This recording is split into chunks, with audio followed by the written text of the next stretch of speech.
जय जय रघुवीर समर्थ समर्थ म्हणतात की रागावर आपल्याला नियंत्रण ठेवता आलं पाहिजे। राग जर आला तर आपल्याला तो आवरता आलं पाहिजे आणि ज्या वेळेस आपल्याला राग येतो त्यावेळेस थोडा वेळ आपल्याला शांत बसता आलं पाहिजे आणि ज्या वेळेस आपल्याला राग येतो त्यावेळेस आपण त्या परमेश्वराचं त्या ईश्वराचं नामस्मरण केलं पाहिजे, तर राग आपला आपोआप शांत होतो असं समर्थांनी आपल्याला इथे सांगितलं। आणि म्हणून समर्थ म्हणतात ते एका क्षणासाठी आपला राग येतो पण आपलं भरपूर काही नुकसान त्या रागामुळेच होतं असं समर्थ आपल्याला इथे सांगतात।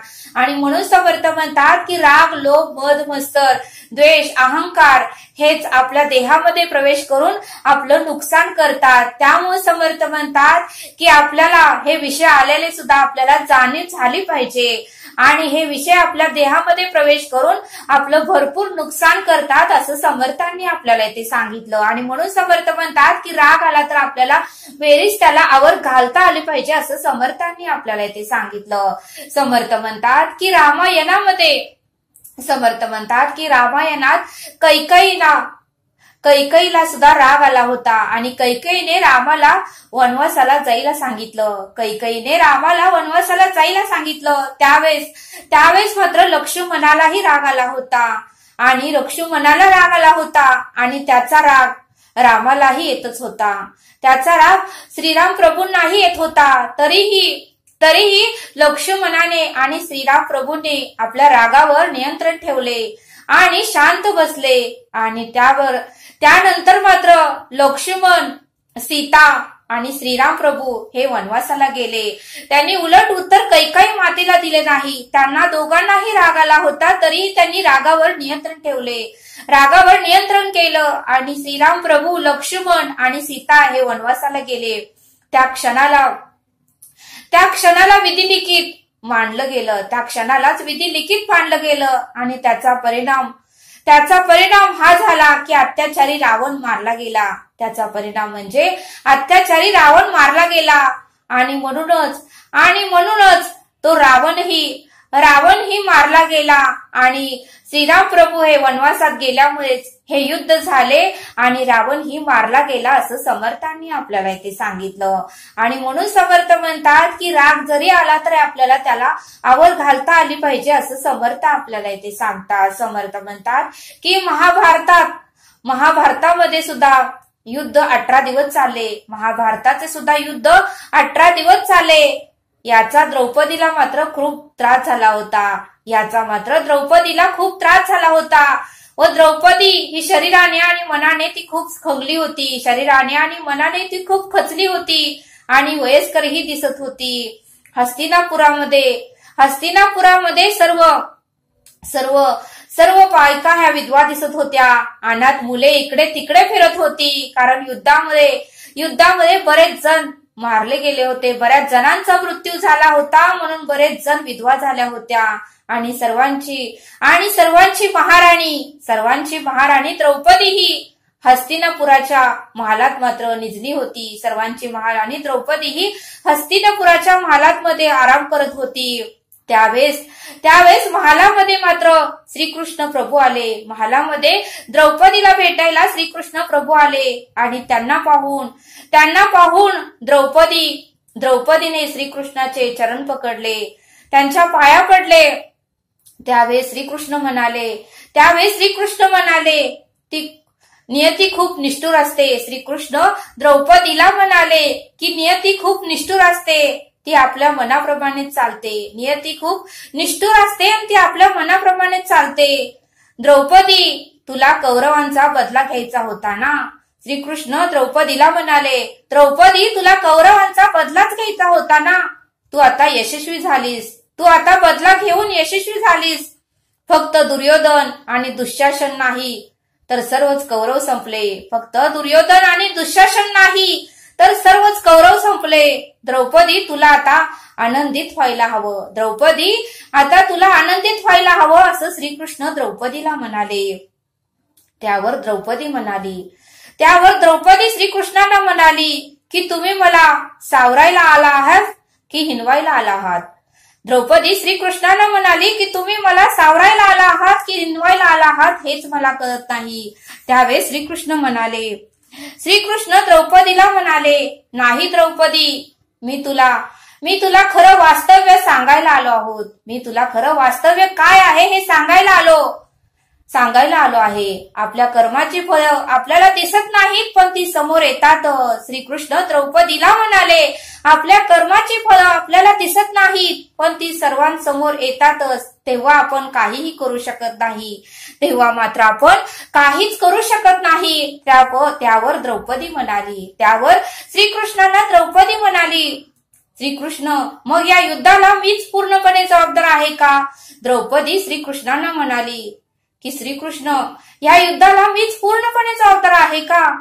असं तुम्हाला म्हणायचं आहे का? त्यावेळेस श्रीकृष्ण द्रौपदीला म्हणाले, नाही द्रौपदी, तू स्वतःला इतकं महत्व देऊ नकोस. नाही द्रौपदी, तू स्वतःला इतकं महत्व देऊ नकोस.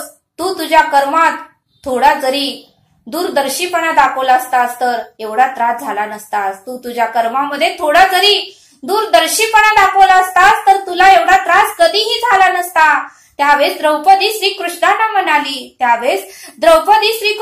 म्हणाली, कृष्ण, मी आता काय करू शकते? श्रीकृष्ण, मी आता काय करू शकत होते तेच तुम्ही मला सांगा. त्यावेळेस श्रीकृष्ण द्रौपदीला म्हणाले, तुझ्या स्वयंवराच्या वेळेस तू त्यांचा अपमान करायला नको होतास. त्यानंतर मात्र कुंतीने तुला 5 पांडवांची पत्नी होण्याचा आदेश दिला.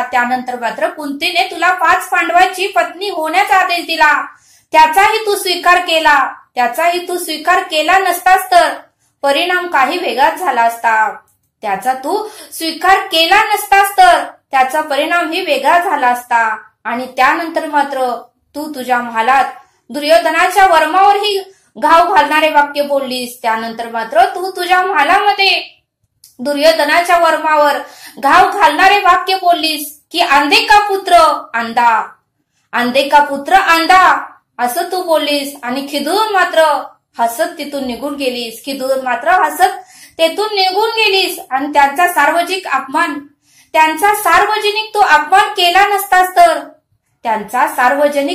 तू केला नसतास तर तुझं वस्त्रहरण कधीही झालं नसतं. कदाचित त्यावेळेस श्रीकृष्ण म्हणाले, कदाचित त्यावेळीही परिस्थिती वेगळी असती. तू राग बाळगला म्हणून हे सगळं घडलं.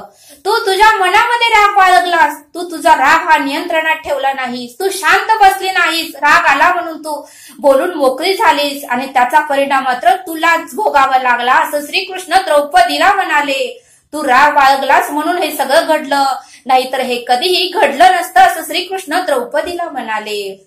आणि मग श्रीकृष्ण म्हणाले, महत्वाचं म्हणजे आपण आपले शब्द जपून बोलावेत. दुसऱ्याला त्या शब्दाचा राग येईल. दुसऱ्या व्यक्तीला त्या शब्दाचा राग येईल. आणि शब्दाचा राग आल्यामुळे आपल्याकडून कर्म घडते. आणि आपण असं काही बोलू नये की दुसऱ्या व्यक्तीलाही त्रास होईल, दुसऱ्या व्यक्तीलाही वेदना होईल, दुसऱ्या व्यक्तीलाही दुःख होईल. असं आपण एखादा शब्दही बोलू नये. असं श्रीकृष्ण द्रौपदीला म्हणाले. शब्दामुळेच आपले कर्म बनतात. बोलण्यामुळेच आपले कर्म बनतात. आपण आपले प्रत्येक शब्द विचार करून बोलायला हवा. श्रीकृष्ण द्रौपदीला म्हणाले की आपण आपले प्रत्येक शब्द विचार करून बोलायला हवा. नाहीतर त्याचे दुष्परिणाम फक्त स्वतःलाच नाही तर आपल्या पूर्ण परिवाराला भोगावा लागतात. त्याचा परिणाम स्वतःलाच नाही तर आपल्या पूर्ण परिवाराला भोगावे लागतात. जगात फक्त श्रीकृष्ण द्रौपदीला म्हणाले की जगात फक्त मानव असा एक प्राणी आहे की ज्याच्या दातामध्ये विष नाही पण जिभेत मात्र विष आहे. ज्याच्या दातामध्ये विष नाही पण जिभेमध्ये मात्र विष आहे. म्हणूनच बोलताना भान ठेवून बोला आणि महत्वाचंच बोला. आणि इतरांना त्रास होईल, इतरांना वेदना होईल, इतरांना दुःख होईल, इतरांचं अंतःकरण दुखावलं जाईल असे शब्द तर बोलूच नका असं समर्थ आपल्याला इथे सांगतात. आणि म्हणूनच श्रीकृष्ण द्रौपदीला म्हणाले की तुझ्या अशा बोलण्यामुळे, तुझ्या अशा वागण्यामुळे आणि तुझ्या रागामुळेच महाभारत घडले असं श्रीकृष्ण द्रौपदीला म्हणाले. आणि म्हणूनच समर्थ म्हणतात की वेळीच आपल्याला रागाला आवर घालता आलं पाहिजे, रागावर नियंत्रण ठेवता आलं पाहिजे. राग आला तर आपल्याला शांत थोडं बसता आलं पाहिजे आणि त्या परमेश्वराचं नामस्मरण करता आलं पाहिजे. मग आपला राग आपोआपच शांत होतो असं समर्थांनी आपल्याला इथे सांगितलं. तरी आता आपण येथेच थांबूया. धन्यवाद. जय सद्गुरू.